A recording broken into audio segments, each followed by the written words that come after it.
أجنحة مشوية بالفرن بتتبيلة روعة. عندي الأول راس توم مفرومة، عليها معلقتين كبار من الصلصة المعلبات، عصير ليمون ليمونتين تلاتة كده، زيت زيتون 3 معالق، علبة زبادي وسط. بنزل بعد كده بحبة ملح، حبة فلفل، من كل حاجة نص معلقة صغيرة، مكعب ماجي، حبة شطة كده صغيرين، دبس رمان معلقتين، معلقة كبيرة من العسل الأبيض، وبنزل بمعلقة كبيرة من البابريكا، وحبة شطة حمرا، وطبعًا ده اختياري. باقلّب الخلطة الحلوة أوي دي، طبعًا توم بودرة وبصل بودرة، من كل حاجة نُص معلقة صغيرة. باكون غاسلة الوراك الأجنحة كويس، وطبعًا قاسماها نُصّين. ولمّا باجيب الأجنحة باجيبها اللي هي محمّلة شوية، مش الرفيّعة، تكون مليانة شوية كده وحلوة، تمام، عشان لمّا نيجي نحطها في الفرن تستحمل الشوي بتاع الفرن.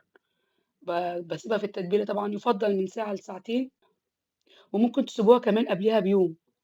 باسيبها طبعًا كده شوية في قلب التتبيلة، وباجيب عندي صينية وبارصها زي ما أنتم شايفين كده. مش هاحتاج ولا ورق فويل ولا أي حاجة، ومش هتحتاج أي حاجة. هي هتستوي كويس في قلب الصوص بتاعها ده. بتاخد بالضبط، هاحطها في الفرن درجة حرارة 220 بالضبط ساعة إلا ربع، تطلع بالشكل القمر ده. حاجة كده سهلة وسريعة ودايبة معاكم وطعمها روعة. تتاكل بقى جنب عيش أبيض وحبة سلطة. لو الوصفة بقى عجبتكم، أتمنى تدعموني بلايك وشير واشتراك في القناة.